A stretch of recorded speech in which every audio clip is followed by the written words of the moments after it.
ídolos, terceira parte, símbolos religiosos, deuses de estimação do coração do homem. Deuses de estimação do coração do homem. Êxodo, capítulo 20, versículo 23. O que diz aí? Não fareis outros deuses comigo. Não fareis outros deuses comigo. Não tem um Deus junto com o nosso Deus. Não ande tendo dois deuses. É isso que ele está falando. Se vocês são meus, são meus. Então não faça outro Deus comigo. Deuses de prata ou deuses de ouro não fareis para vós. Bem, esse texto ele é muito legal, esse versículo e todo o texto, mas ele começa a nos revelar que Deus é um Deus único e ele zela para que o ser humano, aquele que anda com ele, não se perca de forma nenhuma com coisas terrenas, mundanas, ou com deuses que nós mesmos queremos e movemos para o nosso coração. Nós entendemos que Deus, e isso é importante a gente saber, Deus deu símbolos, Deus fez coisas através de coisas, mas para mostrar algo, e principalmente a sua glória. Por exemplo, quando Deus mandou o dilúvio, o que ele mandou? Um arco-íris. Por que ele deu o arco-íris? Para que a gente idolatrasse o arco no céu? Não. Ele deu aquele arco no céu, botou o arco-íris no céu, para que quando a gente olhasse, entendesse, Deus não vai mais destruir a terra com água, não vai destruir o ser humano com água. Mas, automaticamente, quando a gente olha para aquele arco-íris, a gente entende que Deus determinou um tempo em que ele vai destruir com fogo. Deus não teve compaixão dos seus inimigos, porque não o adoraram, tirou todos da face da terra, todos, deixou apenas uma família, e colocou um arco para que a gente tivesse lembrança. E esse arco, ele ainda vai muito além, porque o arco que está no céu, ele nos mostra quando tem enchente, nos mostra quando tem terremotos, maremotos e tantas outras coisas, nos mostra que Deus não vai destruir o ser humano com o dilúvio, apenas alguma coisa acontece, porque está determinado, e porque a gente já sabe que o homem caiu e a terra se tornou maldita por causa do pecado do homem, ok? Então eu não posso olhar para aquele arco e fazer dele um símbolo meu, de interesse meu, para desejos meus. Por exemplo, o pastor Rodrigo Mussolini está sendo processado já pela terceira vez, porque ele falou sobre o arco-íris, e que alguns tomaram o arco para si, como se o arco fosse deles, como uma representação de algo político, de algo que eles desejam nos seus corações, daquilo que Deus condenou no passado. O arco apareceu no céu depois que Deus condenou práticas no passado, ok? E eles pegaram do arco e fizeram um símbolo, ok? Seu, para desejo seu, para dizer para Deus que eles não aceitam o que Deus fez no passado, ok? Então, é idolatria quando eles adoram algo que não é Deus e colocam na sua frente e não permite mais que ninguém fale contra aquilo. Entenderam? Então, aquele símbolo é simplesmente um símbolo de que Deus não vai destruir a terra com água, mas que Deus virá no último dia e vai destruir com fogo quando Jesus vier nos salvar, ok? Outra coisa que as pessoas, às vezes, veem na Bíblia, mas que foi usado simplesmente para Deus mostrar o seu poder, o cajado de Moisés. Deus não desceu do céu com um cajado e deu na mão de Moisés. Moisés estava cuidando das suas ovelhinhas com o seu cajado. Um cajado que ele mesmo fez, ele foi lá, formou, deve ter feito aquele ganchinho, porque se a ovelha saísse, ele ia lá e caçava, né, e pegava a ovelha para trazer para ele, mas aquele cajado não tem poder, mas Deus, para revelar o seu poder, disse para Moisés, joga o cajado no chão aí, e o cajado se transformou em serpente, mas o cajado não tem poder. Quem tem poder para fazer o cajado virar serpente? Deus. Então, é simplesmente um símbolo do governo de Deus sobre a vida de Moisés, porque aquele pastor ia pastorear agora, não ovelhas, mas o povo de Deus. Então, sobre ele estava o cajado de autoridade que Deus deu a ele. Então, quando ele pegava o cajado e batia na água, quando Deus mandava, o mar se abria. Quando Deus falava para ele, pega o teu cajado e fere a rocha, e ele fazia, abria. Mas não era por causa do cajado, é porque Deus deu a Moisés o entendimento de que quando Deus fala, acontece. Assim como Jesus faz conosco. Esse cajado somos nós. Ele pega as nossas vidas e faz com que a gente seja manifesto no mundo. Nós não tínhamos valor nenhum, o cajado não tem valor nenhum, mas na mão de Moisés, porque Deus estava falando, e Moisés era um representante de Cristo, um tipo de Cristo, não era o Cristo, tinha valor o cajado, ok? E depois que Moisés morreu, acabou, não tem mais cajado nenhum, você podia pegar o cajado dele e fazer o que você quisesse, tentar abrir mar vermelho, sair raio, trovão do cajado, que não ia mais acontecer nada, até porque Deus não mandou fazer nada. Então, eu não posso pegar aquele cajado e adorá-lo e fazer como se aquele cajado tivesse algum poder. Outra coisa, a vara de Arão. Olha, isso aqui é coisa muito interessante. Entra em conflito, né, lá o povo de Israel contra Moisés e contra Arão, dizendo que eles não eram para estar na liderança, né?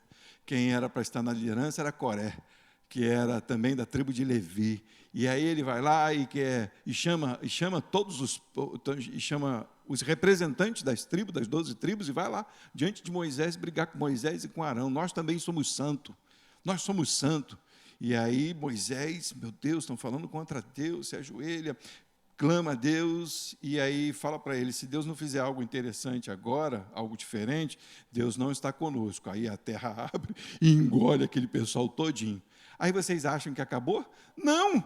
O pessoal ficou revoltado com eles, pode ler lá isso. Eles ficam revoltados porque morreu um montão de gente, e eles vão lá querer tomar satisfação com Moisés e com Arão. Quando eles chegam lá, Deus fala para eles, vou mostrar para vocês, então, quem deve liderar? Pega os príncipes das 12 tribos, líderes, cada um pega uma vara e chama Arão, da tribo de Levi, pega a vara que florescer, esse é o meu. É aquele que está na liderança do grupo dos levitas, porque eles não tinham posse, mas eles tinham o direito no templo de comer as coisas do templo. Então, de repente, havia um ciúminho naquela área ali, aquele pessoal estava com ciúme. E aí a vara de Arão floresce. Aquela vara foi guardada dentro da Arca da Aliança. A Arca da Aliança tem poder? A vara tem poder? Não, mas tanto a Arca da Aliança quanto a vara representavam uma tribo que foi salva por Deus. A arca era o símbolo do poder de Deus, e aquela vara foi para dentro da Arca da Aliança para dizer que aquele povo, aquele homem, quem escolheu foi Deus. Só para simbolizar. Se você pegar aquela arca e colocar aqui, a presença de Deus não vai estar aqui. Aquela arca era para simbolizar que Deus estava com aquele povo e que necessariamente viria alguém para que viesse sobre nós, para que o poder de Deus estivesse sobre nós. Só para representar que Jesus viria e estaria habitando em nós. A arca habitava numa tenda feita por mãos de homens, que Deus determinou. Mas quando Jesus veio, acabou, o véu foi rasgado, não tem mais utensílio, não tem. Então, não adianta pegar aquela arca e fazer igual hoje em dia estão fazendo arcas da aliança e colocando nas igrejas, como se ali representasse, ou como se ali estivesse o poder de Deus, porque o poder de Deus está em Cristo e naqueles que tem Cristo no coração, ok? Então, coisas que as pessoas tomam para si como estimação do coração, e se aquilo não estiver, a pessoa até surta, achando que Deus não está operando. Outra coisa que é interessante é o cabelo de Sansão, né? Quando as pessoas olhavam para Sansão, eles achavam que o poder estava no cabelo de Sansão. Aliás, depois, da história, as pessoas achavam que estava no cabelo. Não estava no cabelo. O cabelo de Sansão era demonstração de submissão e devoção a Deus. Aquele cabelo era para representar que aquele homem era submisso e sujeito a Deus. Mas, é claro, a gente sabe da história, para mostrar que ele era homem, ele fez um monte de besteirinha, né? Cortaram o cabelo dele para mostrar que ele não estava mais submisso nem sujeito a Deus. Mas o cabelo não tinha força nenhuma. Por que essas coisas não têm força nenhuma? Porque são coisas daqui da terra. Quem criou foi Deus. Deus é que criou e que mostrou como representação do seu poder para que a gente pudesse olhar para Ele e não para as coisas daqui da terra. Outra coisa que o povo fez foi a serpente de... O povo fez? Não. O povo que saiu do Egito, por reclamação, Deus feriu aquele povo, levando serpentes ao deserto. Serpentes, toda hora um era picado, toda hora um morria por causa da serpente, e aí eles clamam a Deus, e Deus diz, levante uma serpente de bronze, coloca lá no meio, lá, e quem olhasse para a serpente seria curado. E acontecia, os camaradas olhavam para a serpente quando era picado, e automaticamente curava. A serpente tem poder? A serpente é um símbolo do mal. A serpente é um símbolo do pecado do homem, que deixou de ser enganado pela serpente. Ali estava algo maldito. Era como se eles tivessem que olhar, eu sou imperfeito, eu sou mau, eu falo contra Deus, eu blasfemo contra Deus, Deus me perdoa. E depois de um certo tempo se levantaram a serpente como se fosse Deus. Né? Agora no Novo Testamento, aconteceram duas situações que eu acho que algumas igrejas se movem nessa ideia de que aconteceu com os apóstolos. Uma é o lenço de Paulo. Pegava o seu lenço e dava, e levava lá para o enfermo, e o enfermo era curado. Essa vamos abrir, essa é muito legal. Abre aí, Atos, capítulo 19, do 10 ao 12. Esse texto merece... Todos eles merecem ser lidos, né? Besteira falar que esse merece. Mas só para a gente ver que é atual as coisas que as pessoas fazem. Atos, capítulo 19, a partir do versículo 10. Do 10 ao 12. Calma. E durou isso por espaço de 2 anos, de tal maneira que todos os que habitavam na Ásia ouviram a palavra do Senhor Jesus. Paulo estava em um lugar na Ásia, lá em Éfeso, e eles começaram a ouvir a palavra de quem? Do Senhor Jesus. Olha como é que começa o texto. Não está falando, ouviram que o lenço cura. Não ouviram isso, não. Eles ouviram que a palavra do Senhor Jesus. Qual era a palavra do Senhor Jesus? Arrependei-vos. Só existe um caminho. Essa era a palavra que o Senhor Jesus pregava e que os apóstolos pregavam. Assim, judeus como gregos, né, vinham. E Deus, pelas mãos de Paulo, pelas mãos de Paulo, fazia maravilhas extraordinárias, de sorte que até os lenços e aventais se levavam do seu corpo aos enfermos, e as enfermidades fugiam deles, e os espíritos malignos saíam. É isso, tá. Então, Paulo, como um canal de Deus, fazia milagres extraordinários, que até pedaço de pano curava. Mas era o pano que curava? Não era o pano que curava. Eu vou falar para vocês o porquê. E a sombra de Pedro? Vamos lá, Atos capítulo... Tem que ler esse aí também, Atos capítulo 5, versículo 12. Do 12 ao 16. E diz assim, ó, e muitos sinais e prodígios eram feitos entre o povo pelas mãos dos apóstolos. Se liga nisso aí.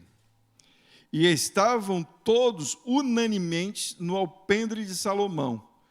Dos outros, porém, ninguém ousava juntar-se a eles, mas o povo tinha-os em grande estima.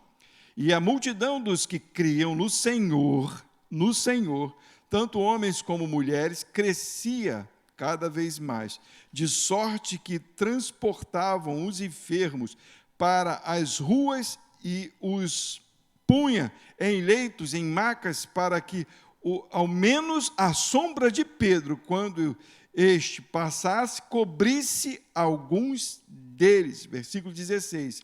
E até das cidades circunvizinhas corriam muita gente a Jerusalém, conduzindo enfermos e atormentados de espíritos imundos, os quais eram todos curados. Por que esses feitos maravilhosos pelas mãos dos apóstolos? Por quê pelas mãos dos apóstolos? Porque eles escreveram. Doutrina era o ato de confirmação de quem eles eram. Pela mão dos apóstolos era confirmado que eles estiveram com Jesus. Pela mão dos apóstolos era confirmado, era como se dissesse assim: esses são servos do Deus Altíssimo. Eles estão falando do Cristo, acreditem neles. E aí as maravilhas aconteciam. Hoje você vê um surto de parecer que é maravilha. Você não vê verdadeiramente coxos andando. Acontece? Acontece, mas não com a quantidade de coisas que a gente vê por aí. A gente viu, a Luli trouxe um testemunho do milagre que aconteceu no joelho dela. Eu estava lá, eu vi. Ela não podia abaixar, ela tinha que operar. Foi feita a operação na hora. Nós vimos algumas coisas extraordinárias, já contei aqui para os irmãos aqui, de ouvir e daí. Cura não é conversão. Cura não é entendimento de que Jesus é rei. Muitos foram curados e nem estão na igreja hoje. Eu conheço pessoas que tiveram a cura dos filhos, conhece? Pessoas que tiveram a cura do filho, que tinha um filho, o pé quase na cabeça, e que falou que ia servir a Deus, se Deus curasse. No outro dia, quando amanheceu, o pé estava normal. Conhece uma pessoa? Conhece. Cadê a pessoa? Cura não é sinal de santidade, não é. A cura é um sinal de que Deus está falando e de que algo maravilhoso está acontecendo, que é para olhar para algum lugar. Então, as coisas que eram feitas pelos apóstolos eram para manifestar que aqueles homens eram homens de Deus e o que eles estavam falando era verdade. E o que eles falavam? Jesus Cristo. Convertam-se, arrependam-se, saiam do caminho errado. Isso é pecado? As nossas mensagens hoje, não, vem para Jesus e amanhã vai dar certo. Vem para Jesus, o teu problema vai ser solucionado. Vem para Jesus, vou te dar um sal grosso, uma rosa ungida, um não sei o quê, um lenço, e amanhã vai acabar o problema. Não! Não! A mensagem dos apóstolos era: arrependei-vos. Arrependei-vos, porque a cura não salva, a cura tira um problema, mas os problemas continuam. Não sei se a gente sabe que Lázaro morreu por 2 vezes. 2 vezes. Lázaro morreu, Jesus ressuscitou. E ele ficou velho e morreu de novo. Jesus morreu e ressuscitou. E está vivo até agora, em corpo. Corpo. Tá? Corpo. Lázaro morreu e a alma dele está no céu, esperando Jesus voltar para que o corpo seja transformado e receba um novo corpo, para mostrar que Jesus é Deus e é Senhor. Ok? Não só pedaços hoje de coisas as pessoas usam como maneira de manietar a igreja, porque manietar a igreja não, as pessoas, porque o coração do homem, ele é no que vê. Então, se ele segura algo e alguém diz para ele: isso é a solução do teu problema, ele segura aquilo e faz daquilo um Deus, e guarda aquilo. Ele nem sabe que está adorando aquilo vira idolatria para ele. E segura aquilo fica para ele. Ele nem sabe que aquilo é um Deus de estimação dele. E ele fica na fé no negócio e não em Deus. Ele acha que o óleo, ele acha que o lenço, ele acha que a rosa, ele acha que o crucifixo, ele acha que um brinco, que uma estrela, ele acha que uma blusa, uma coisa que fizeram com uma peça de roupa. Então ele se segura naquilo. Mas nós já entendemos que Deus é Senhor, é Criador. Tudo foi feito por Ele e tudo manifesta agora a glória dEle, não para que a gente adore as coisas, mas para que a gente adore a Ele. Quando a gente olha para as coisas criadas, a gente diz: nossa, esse Deus é muito grande, é muito soberano. Olha o entendimento que Ele deu ao homem para fazer uma cadeira. Olha o entendimento extraordinário que Deus deu ao homem para fazer um carro, um avião. Olha o entendimento que Deus deu para os homens, e os homens usam de má índole para clonar o telefone dos outros. Foi Deus que deu a sabedoria, o miserável usa para fazer besteira. Mas para que a pessoa olhe, nossa, Deus é grande, é poderoso. Como que eu agora vou confiar numa coisa? Deus pode usar? Pode, mas eu não posso confiar na coisa. Porque Deus usou e não usou mais. Deus usou por um momento algumas coisas, mas depois tirou. Deus fez até que uma mula falasse. Imagina se o povo de Israel olhasse para aquela mula e achasse que era Deus. A mula falou. Ué, vamos ficar com a mula então. Ei, mula. Mas a mula é mula. É criação de Deus. Então eu não posso adorar a criação de Deus. Eu tenho que adorar o Deus Criador que manifesta a sua glória na criação. Outra coisa que eles fazem é a questão de lugar. Quantas pessoas hoje não têm pagado uma fortuna para tomar banho no Rio Jordão? Para se batizar no Rio Jordão? Naamã pulou 7 vezes no Rio Jordão, foi usado o Rio Jordão para diminuir aquele homem, para aquele homem saber que Deus é Senhor. Naamã era o rei da Síria, um general da Síria. General? Comandante da Síria. De vez em quando dá umas bugadas aqui. E ele veio ouvindo através de uma escrava hebreia, criança, que eles dominaram, dizer que lá naquele povo tinha um homem de Deus. E Naamã saiu do lugar onde ele estava, foi até o homem de Deus. E o homem de Deus falou para ele, mergulha no rio, 7 vezes. E ele, todo orgulhoso, pomposo, eu vou mergulhar nesse rio sujo?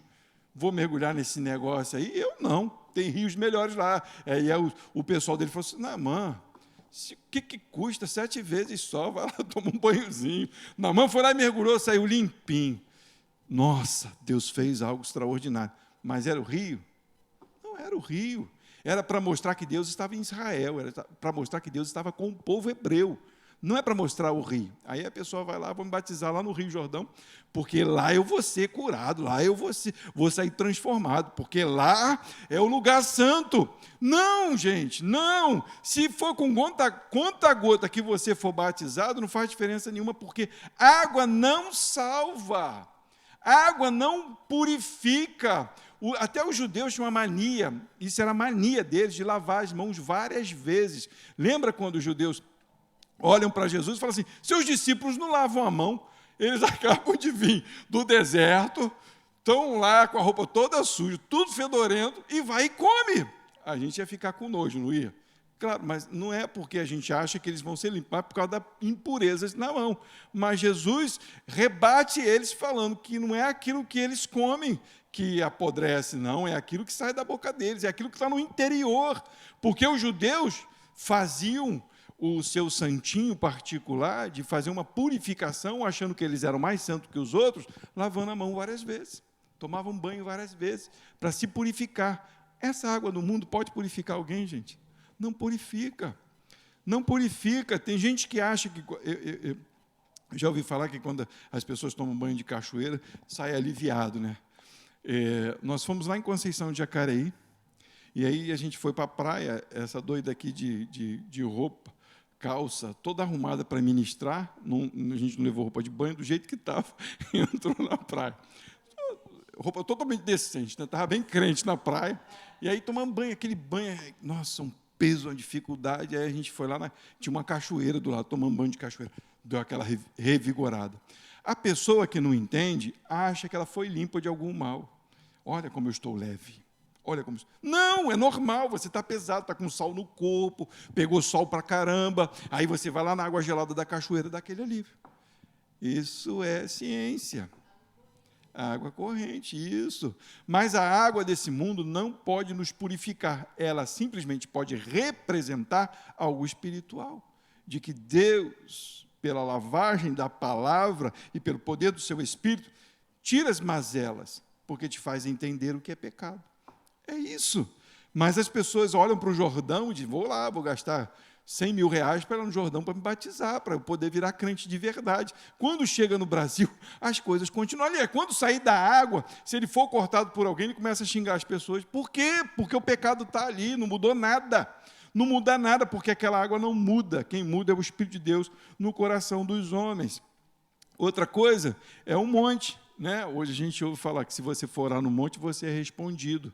Mas bota aí João capítulo 4, por favor, 21 ao 24. O próprio Jesus falou, nem naquele monte em Samaria, nem em Jerusalém. São dois montes, vamos dizer assim. Lá foi Jacó, né? Estava lá, abriu o poço lá, naquele lugar lá. Então, nossa, Jacó esteve aqui em Samaria. Então, esse lugar é santo. Aí Jesus chega lá, nem aqui, nem lá. Vamos lá, olha só. A partir do versículo 21. João, capítulo 4, do 21 em diante. Disse Jesus, mulher, crê-me que a hora vem e que nem neste monte, nem em Jerusalém, adorareis ao Pai. Aí, se a gente quiser ir orar no monte, a gente pode orar no monte, que não tem problema nenhum, não tem diferença nenhuma se você orar aqui, se você orar no banheiro, se estiver tomando banho, se você estiver... Não tem diferença, a diferença é que Deus vai ver o teu coração, porque de repente você está lá no monte, mas está pensando nas contas para pagar, você está pensando em alguma coisa que te fez mal e você está com raiva de alguém, não tem diferença nenhuma, porque aqui fora do monte também a gente faz, é igualzinho. Só que a gente fica com aquela ideia de que Jesus subiu no monte, então, se Jesus subiu no monte é para subir. Aí vem o próprio Jesus, e parece que ninguém lê isso, e ele diz, vós adorais o que não sabeis, nós adoramos o que sabemos, porque a salvação vem dos judeus, versículo 23, mas a hora vem, e agora eu estou aqui, em que os verdadeiros adoradores adorarão o Pai em espírito, e em verdade, porque o Pai procura a tais que assim o adorem. Deus não está procurando aquele que está escolhendo o lugar para encontrar a Deus. Deus está procurando aqueles que se rendem diante dele em qualquer lugar. Mas não estou falando aqui que não pode subir monte, não pode subir, gente. A gente já subiu um monte, já cantou nos montes, já recebeu revelamento, descobrimento, porque o pessoal faz de um monte uma bagunça danada. A gente já foi com os adolescentes no monte, subimos lá um monte lá para poder sair lá na cachoeira, lá, muito legal, né? Mas o monte não tem poder. Quando Jesus ia para o monte, ele ia para se retirar, porque ele só vivia cheio de gente, e Jesus também era homem. Jesus precisava se retirar, Jesus precisava orar ao Pai, e ele ia orar, escondido, longe das pessoas. Às vezes ele falava assim, vem Pedro, João, comigo, vamos sozinho. Ninguém vai, não, só a gente, vamos embora. E aí ele se retirava. Toda vez que ele ia para uma praia, para algum lugar, multidão. No monte, não tinha multidão. Interessante, né? Então, vamos lá. Então as pessoas fazem de locais, fazem de coisas, objetos de estima, de adoração. Olha só, as pessoas usam crucifixos, não estou dizendo que é errado, entendo.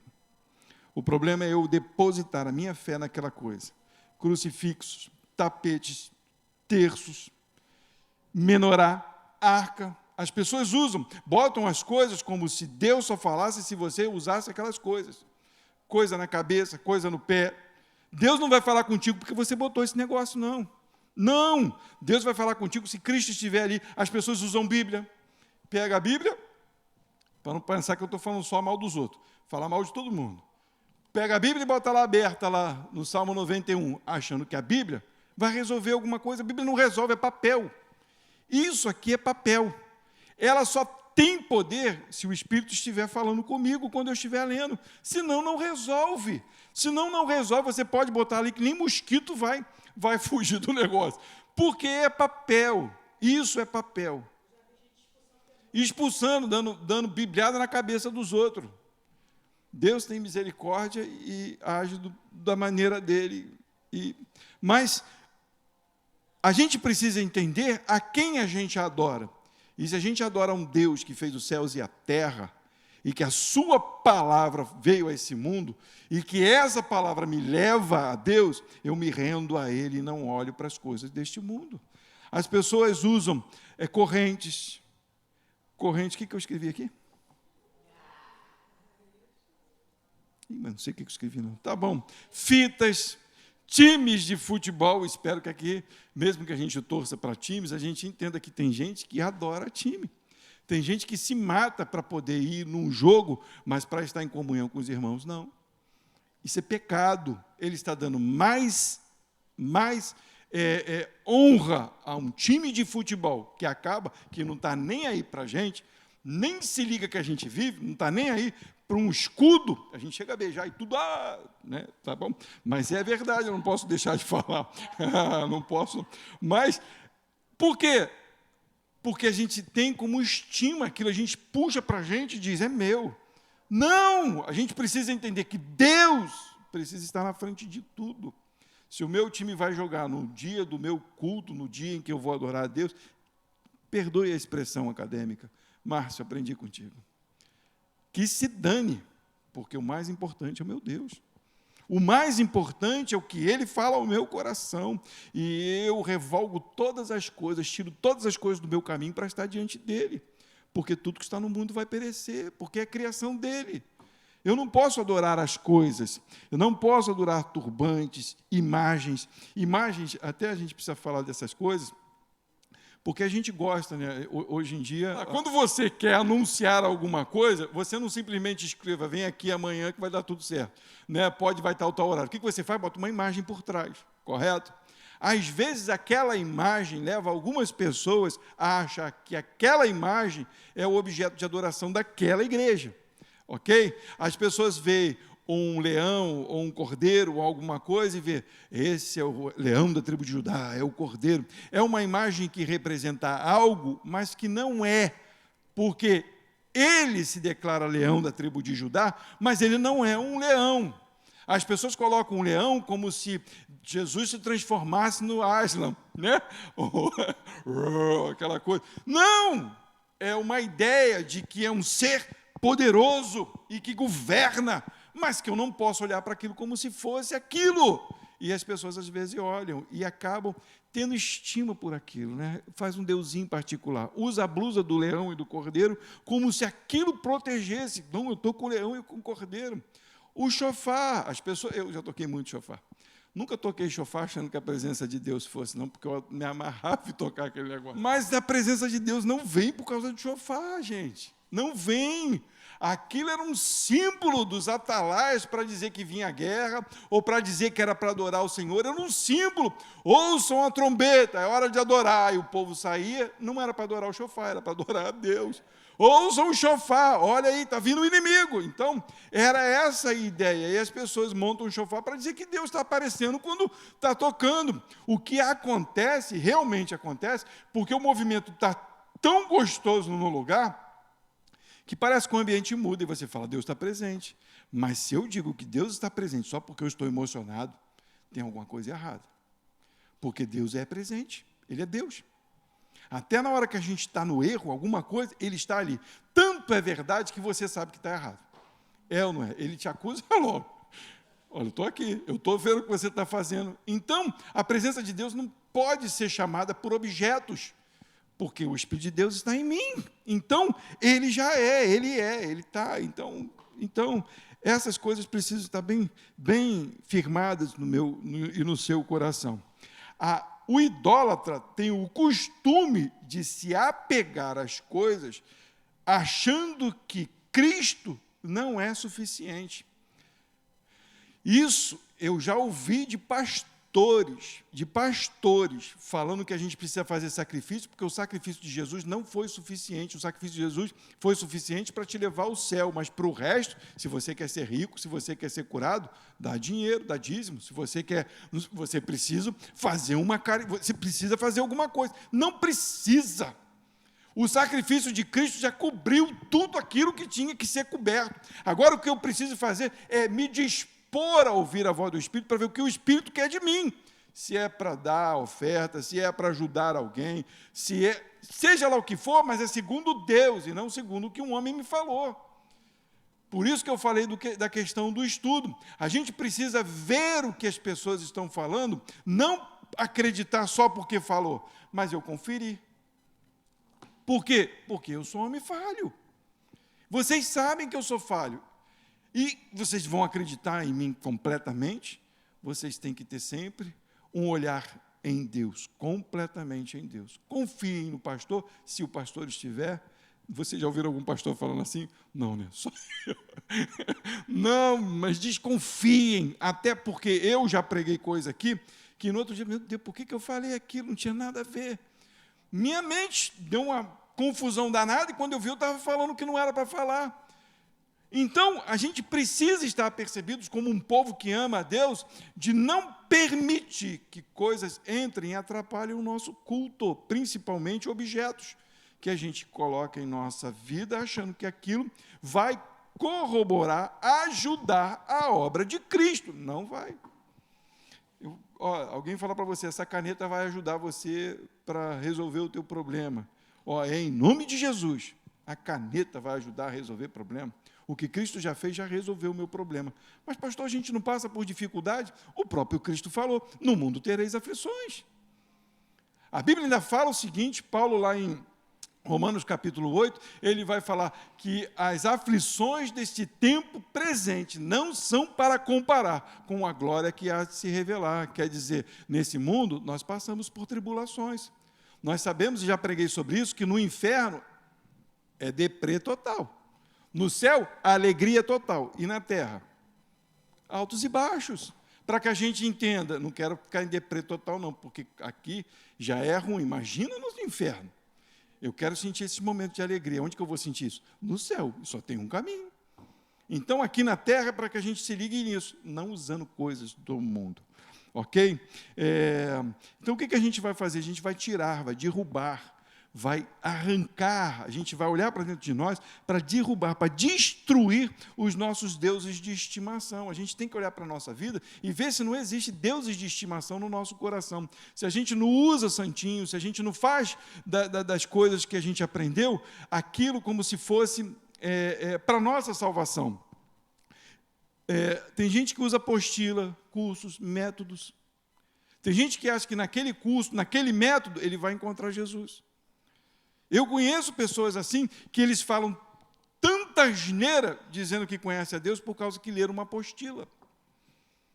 Isso é sério pra caramba. Eu tenho que olhar e ver se a minha vida ela está completamente debaixo do poder de Deus, no versículo que a Kátia leu na terça-feira.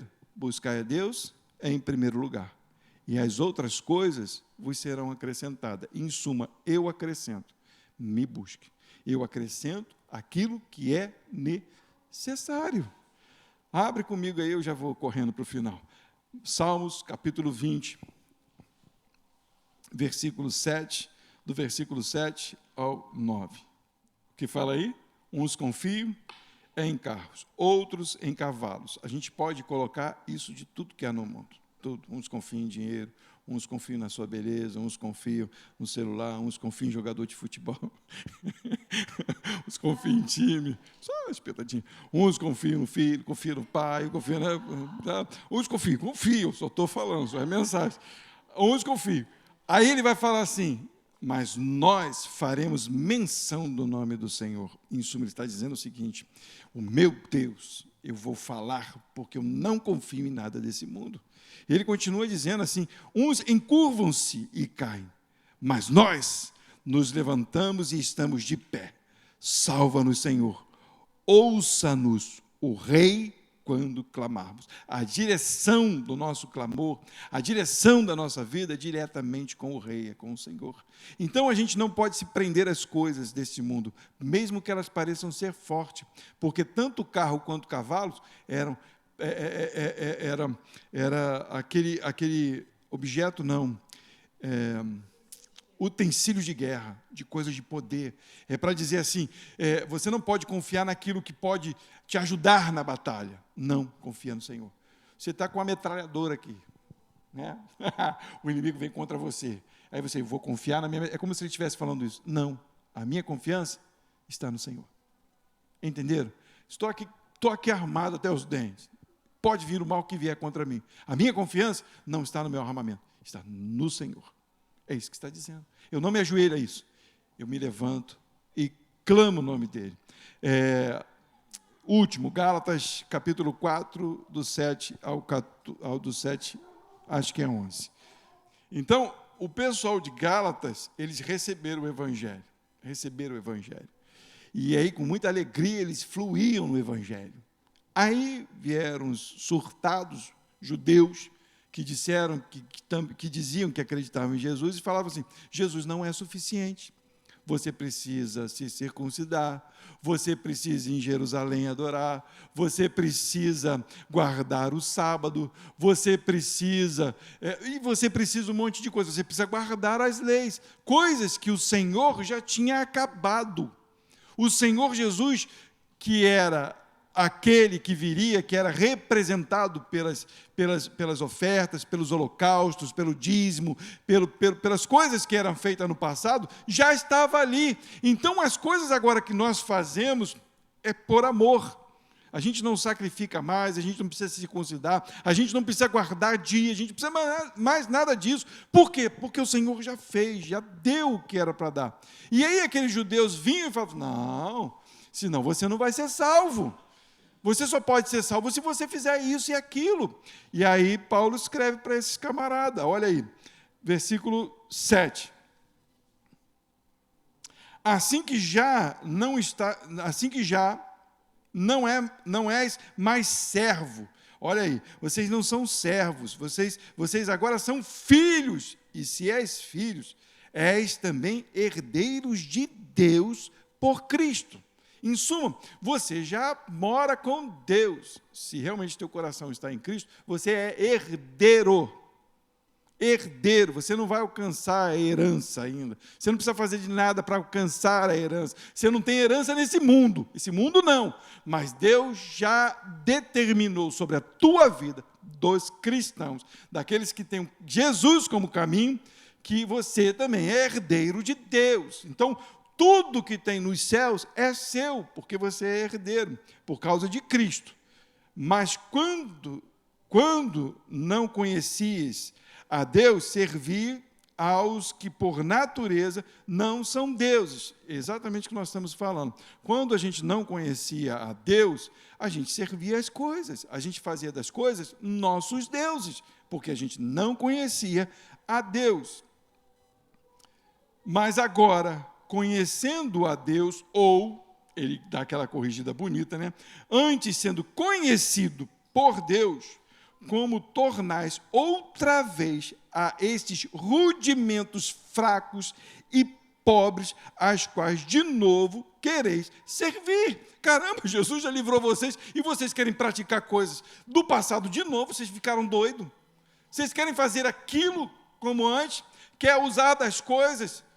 Ele já livrou vocês, não voltem a fazer coisas horríveis, coisas ridículas, coisas que não levam vocês a Deus. Guardais dias e meses e tempos e anos. Receio de vós que não haja trabalhado em vão para convosco. Paulo estava até receoso, porque o que ele fez era correto, mas parecia que era em vão.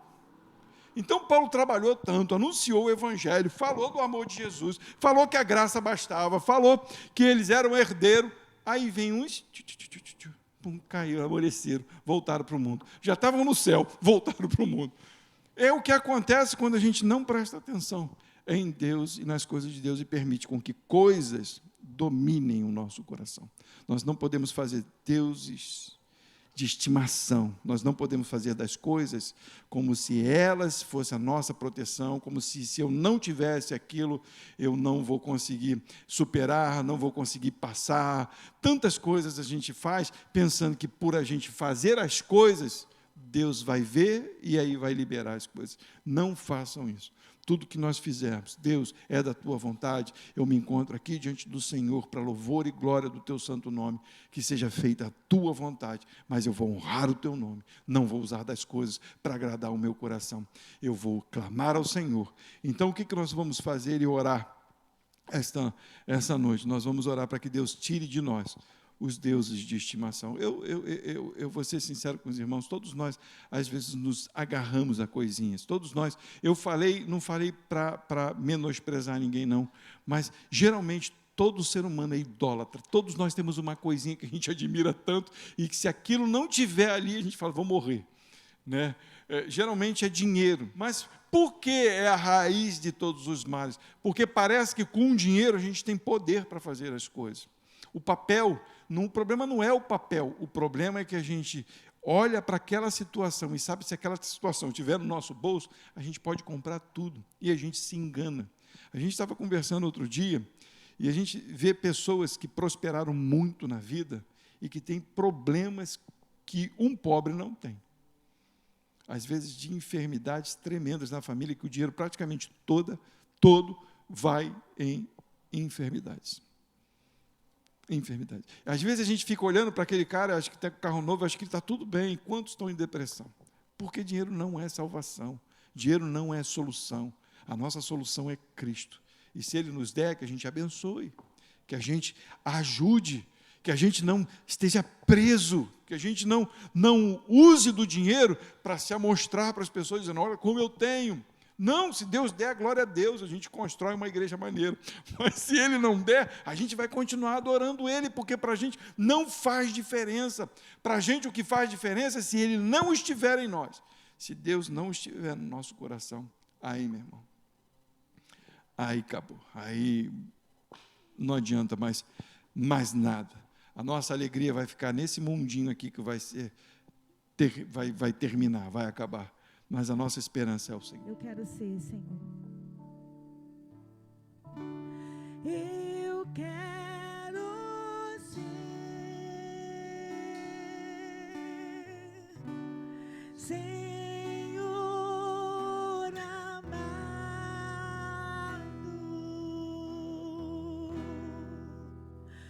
como um vaso